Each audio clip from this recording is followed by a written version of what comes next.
इसका कैमरा कुछ होगा, वो क्या है वो मैं बताऊंगा। पर प्रोसेसर की अगर मैं बात करूं तो लास्ट ईयर का जो फ्लैगशिप है स्नैपड्रैगन का 8 Gen 5, ये 8 Elite Gen 5 नहीं है, बट सेटिंग सारे एग्जैक्ट सेम अनलॉक्ड है। LPDDR5 रैम है, UFS 4.1 स्टोरेज है। BGMI में खेलने में मजा आएगा, तो इसीलिए भाई खेलने की बात करी तो मैं चला भी आपको दिखाता हूँ। BGMI जैसे कि आप देख सकते हो भाई, स्मूथ पे अल्ट्रा एक्सट्रीम 120 FPS पे भाई इसकी सेटिंग अनलॉक्ड है। अल्ट्रा HDR पे अल्ट्रा पे आराम से चल रही है।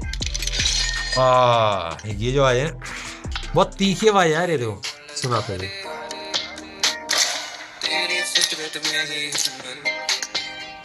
मजा तो आता भाई, जैसी 120 FPS पे चलने लगती है ना गेम, अपना भाई प्रो मोड एक्टिवेट हो जाता है ऐसे भाई। एक सीन में ये ले बेटे, और भाई कौन पिटाई कर रहा, कौन पिटाई कर, नहीं मत कर ये पेल दिया भाई, मेरे को ही पेल दिया भाई, मैंने भी पेला बट किसी और ने पेला, बट भाई तगड़ा भाई, मजा तो आता है गेम खेल के। 120 FPS में ऑफ कोर्स एक अलग सी वाइब आती है। बैटरी की अगर मैं बात करूं मेरे दोस्तों, 5200 mAh सिलिकॉन कार्बन बैटरी है, बट भाई सिलिकॉन कार्बन जब नाम आता है 6000 तक तो भाई लगता है कि होनी चाहिए। चार्जिंग में मेरे दोस्तों आपको 90 वॉट की वायर्ड चार्जिंग मिल जाती है, और 50 वॉट की वायरलेस चार्जिंग, और 10 वॉट की वायरलेस रिवर्स चार्जिंग, 5 वॉट की वायर्ड रिवर्स चार्जिंग। भाई मेरी जो जजमेंट होने वाली है वो होगी इसके कैमरा के ऊपर। इसके आपको रिजल्ट दिखाने से पहले, मतलब बेसिकली फोटो दिखाने से पहले मैं आपको दिखाता हूँ कि इन्होंने क्लेम क्या करा है। DxO मार्क में मोटोरोला ने खुद क्लेम करा है 4th नंबर की रैंकिंग। कल 6 नंबर की थी, आज 7 नंबर हो गई है। अंडर 10 अभी भी मेरे ख्याल से मेंटेन रहनी चाहिए जब तक वीडियो लाइव हो। बट इंडिया का number 1 camera smartphone under 1 lakh rupees, Motorola Signature Beats Pixel 10 Pro, iPhone 16 Pro and काफी सारे तो भाई डायरेक्ट आईफोन से कंपैरिजन हो रहे हैं। इतने बड़े बड़े क्लेम्स हो रहे हैं, एक्सपेक्टेशंस नेचुरली काफी ज्यादा हाई हो जाती हैं। तो सबसे पहले भाई बैक साइड में 50 मेगापिक्सल का प्राइमरी कैमरा है, एंड 50 मेगापिक्सल एक अल्ट्रा वाइड है, एंड 50 मेगापिक्सल एक 3x पेरिस्कोप टेलीफोटो लेंस है। 50 मेगापिक्सल ऑफ कोर्स फ्रंट वाला कैमरा है। भाई आ जाओ फटाफट मैं आपको दिखाता हूँ भाई। सबसे पहली चीज, स्काई, ग्रीन प्लांट्स और बिल्डिंग सब थोड़े ज्यादा से चमक रहे हैं, इसलिए फोटो देखते ही भाई आपको थोड़ी सी अच्छी लग रही है। मतलब डायरेक्ट इंस्टाग्राम पे आप पोस्ट कर सकते हो, बट 3x टेलीफोटो आप 100x तक जूम करके फोटोज ले सकते हो। कुछ फोटोज है भाई 100x वाली।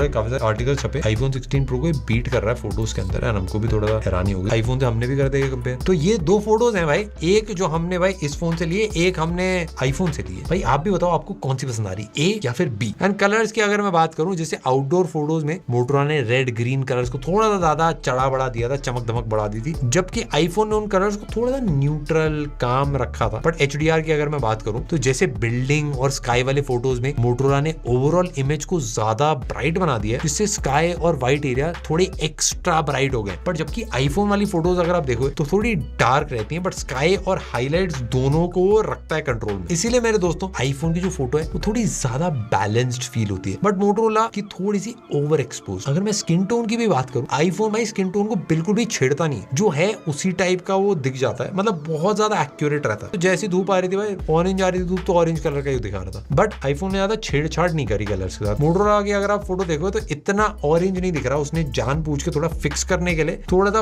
ब्राउनिश टोन में और हल्का सा ऐसा सैचुरेशन कम कर दी। ओवरऑल मेरी सिंपल वर्डिक्ट ये रहेगी कि Motorola of course comparable photos हैं आईफोन से, ऐसा नहीं है कि बहुत ही ज्यादा पीछे, और HDR थोड़ा इंप्रूव होगा तब और फोटोज बेटर हो पाएंगे। आईफोन मेरे दोस्तों जैसे कि आपको पता है इसलिए नहीं जाना जाता कि वो बेस्ट फोटो लेता है, इसलिए बहुत ज्यादा फेमस है क्योंकि वो बहुत कंसिस्टेंटली अच्छी फोटोज लेता रहता है। मतलब गलत फोटो लेना आईफोन से मुश्किल होता है मेरे हिसाब से। खाली मोटोरोला नहीं भाई, बहुत सारे स्मार्टफोन 60,000-70,000 रुपए के ऊपर आईफोन से बेटर फोटोज ले लेते हैं। हमारे लिए ऐसा कोई बहुत बड़ा सरप्राइज नहीं है, बट ऑफ कोर्स मेरे दोस्तों सबसे पूछ लिया फोटोज में आपको बताता हूँ। ए वाला था हमारा आईफोन, बी वाला था हमारा मोटोरोला। वीडियो की अगर मैं बात करूँ तो आप कुछ सैंपल्स देख सकते हो। सबसे पहली चीज, मोटोरोला ने भाई तगड़ी इंप्रूवमेंट करी, तो वो तो देना पड़ेगा मोटोरोला को। 3x लेंस वाली वीडियोस भाई काफी बेटर हुई हैं भाई, अलग फील होती है थोड़ी सी। डॉल्बी विजन आने से थोड़ा सा एक इंप्रूवमेंट उससे भी फील हुआ है। बट सेल्फी में वीडियो अभी ऑफ कोर्स इतनी ज्यादा क्रेजी नहीं है, अगर आप खींच रहे हो तो आपको फील होगा कि भाई इसमें इतना डिटेल नहीं है। ये सारी आउटडोर में हमने ही ली थी, मुझे बहुत ज्यादा इंप्रूवमेंट लगी भाई। हल्की सी मेहनत मेरे दोस्तों कैमरे के UI में अगर कर ली जाती, उसको थोड़ा स्मूथ बना लिया जाता, बेसिक चीजें ऐड कर दिया। अब मोर में जाओगे तो प्रो वीडियो का मोड नहीं है, जो बहुत कॉमन हो गया, सब लोगों को जरूरत ही होती है ऑलमोस्ट। इवन वीडियो भी अगर मैं रिकॉर्ड कर रहा हूँ 1x 2x में, तो मैं सेल्फी कैमरे पे नहीं शिफ्ट कर सकता। एंड इवन काफी सारे फोन्स में अगर आप नोटिस करो तो बहुत तेजी से आप फोटो खींच सकते हो। ये मैक्सिमम स्पीड है जिसपे मैं इस वाले फोन में फोटोज खींच सकता हूँ। Of course rating DxO mark ने दे रखी है अंडर 10। बट मेरे दोस्तों मैं एकदम ऑनेस्ट बताऊं, मैं नंबर्स पे नहीं जाता। फोटोज अच्छी हैं, एक्सपीरियंस अच्छा नहीं है और वीडियोस आपकी डिसेंट है, बट जितना बेस्ट रेटिंग के हिसाब से उतना बेस्ट तो 100% नहीं हुआ है। तो मेरे दोस्तों इस फोन का फाइनल प्राइस निकल के आया 60,000 रुपए। अगर आपने बैंक डिस्काउंट भी और ऐड कर दिया 55,000 रुपीज। ये रेंज यूजुअली एक फ्लैगशिप किलर स्मार्टफोन की होती है एंड इस प्राइस पॉइंट पे इस फोन में ऐसी बहुत सारी चीजें आ रही है जो और फोन्स में नहीं आ रही है एंड हर स्पेक में मेहनत करी है। टेलीफोटो लेंस है, आपका UFS 4.1, वायरलेस चार्जिंग और स्पेशली मेरे दोस्तों सिग्नेचर वाला एक्सपीरियंस भाई। मतलब भाई ये उन्होंने विजिटिंग कार्ड दिया था भाई अपने फोन के साथ में, लोहे का सिग्नेचर है। काफी क्रेजी लग रहा है, बट मैं बेसिकली एक पर्सनल अपनी तरफ से थोड़ा सा बोलना चाहूंगा कि मेरे हिसाब से जो सॉफ्टवेयर है थोड़ा और पॉलिश करा जाना चाहिए, जो कैमरा है वो थोड़ा और कंसिस्टेंट होना चाहिए। कैमरे का हार्डवेयर बहुत प्यारा है, वीडियो क्वालिटी भी है मोटोरोला की अभी तक की बेस्ट है। मेरे हिसाब से जो हाइप है वो काफी हद तक आप उसको जस्टिफाइड भी बोल सकते हो। फाइनली मेरे दोस्तों अगर मैं एकदम ऑनेस्टली बताऊं 55,000 एक जेन्युइनली गुड प्राइस है। मोटोरोला का पहला स्मार्टफोन है जो एकदम एम कर रहा है फ्लैगशिप, तो हाँ भाई उसको जस्टिस भी करा है मोटोरोला। आप बताना आपको कैसा लगा कमेंट सेक्शन में। तब तक बाय बाय।